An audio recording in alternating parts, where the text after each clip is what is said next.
ముందుగా మాకు అండగా నిలిచిన అందరికీ ధన్యవాదాలు తెలుపుతున్నామండి. నేను డాక్టర్ ప్రియాంక ఫాదర్ని. నా పేరు వెంకటేష్ అండి. వాస్తవానికి మేము హైదరాబాద్ నుంచి హుటాహుటిని ఇక్కడికి రావడానికి కారణం ఏంటంటే అమ్మాయి పరిస్థితి క్రిటికల్గా ఉంది. మేము ఇప్పటి వరకు కంప్లైంట్ చేసింది, పర్సనల్గా కంప్లైంట్ చేసింది లేదు కాబట్టి కేసు ఏమైనా తప్పుదోవ పడుతుందో ఏమో, పోలీసు వాళ్ళు కరెక్ట్గా పని చేస్తారో లేదని కొన్ని అనుమానాలు ఉండేవి. అందుకొరకే ఇక్కడికి వచ్చాము వాస్తవ పరిస్థితులు ఏంటో తెలుసుకోవడానికి. ముందుగా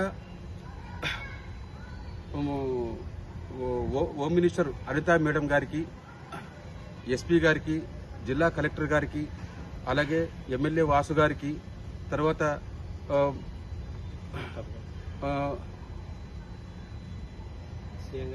సిఏ గారికి,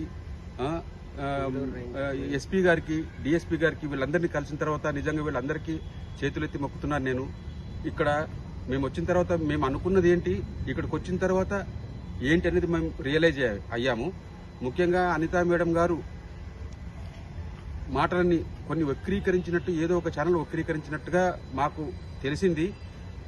దయచేసి మాపై దయ ఉంచి ఏ ఛానల్ వాళ్ళైనా కానీ మా బాధను వ్యక్తపరుస్తున్నాము, దాన్ని రాజకీయంగా చేయొద్దండి, మాకు ఇబ్బంది కలిగించొద్దండి.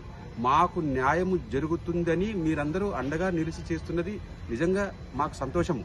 కానీ కొన్ని విషయాలని వక్రీకరించి మళ్ళీ మా మనోవేదనకి గురి అయ్యేటట్టుగా చేయొద్దండి. దయచేసి వాళ్ళకి చేతులెత్తి నమస్కారం చేస్తున్నాను. అలాగే ఇక్కడికి వచ్చిన తర్వాత ఏ పాయింట్ ఆఫ్ వ్యూలో దర్యాప్తు జరుగుతుంది, వాస్తవంగా మా అమ్మాయి క్రిటికల్ పరిస్థితిలో ఉంది, ఆమెకి ఏదన్నా జరగరాంది జరిగితే, మరణం సంభవిస్తే ఎవరైతే యాక్సిడెంట్ చేశారో వాళ్ళకి శిక్ష పడుతుందా, లేకపోతే ఇంకేమైనా ఇన్ఫ్లుయెన్స్ ఉపయోగించి తప్పించుకుంటారా అని కొన్ని సందేహాలతో మేము ఇక్కడికి వచ్చాం. వాస్తవానికి ఇక్కడికి వచ్చిన తర్వాత మాకు తెలిసింది ఏంటంటే పోలీసు వాళ్ళు చేసిన ఎంక్వైరీ పాయింట్ టు పాయింట్ వాళ్ళు చెప్పడము, ప్రతిదీ వాళ్ళు నోట్ చేసుకోవడము, ప్రతిదీ వాళ్ళు రికార్డ్ చేయడము, అలాగే ఫుటేజెస్ తీసి పెట్టడము, దాన్ని క్లియర్గా వివరంగా మాకు అర్థమయ్యేలా చెప్పి ఏం జరుగుతుంది, ఏం చేయబోతున్నారు అదంతా విన్న తర్వాత మాకు నిజంగా సాటిస్ఫై అయింది. చాలా అద్భుతంగా వాళ్ళు ఎంక్వైరీ చేశారు.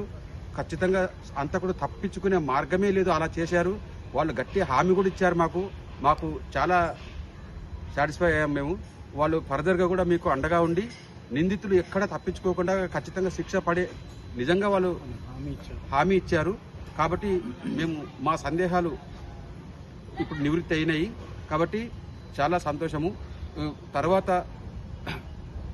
ఇప్పుడు మాకు ఫోన్ వచ్చింది హైదరాబాద్ నుంచి, అమ్మాయి కండిషన్ చాలా క్రిటికల్, మీరు ఇమ్మీడియట్గా రావాలని చెప్పి ఫోన్ వచ్చింది.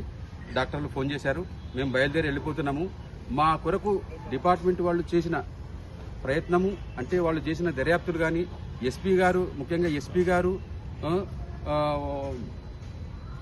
తర్వాత సిఐ గారు, ఈ డిపార్ట్మెంట్లో పోలీసు వాళ్ళందరూ చేసినటువంటి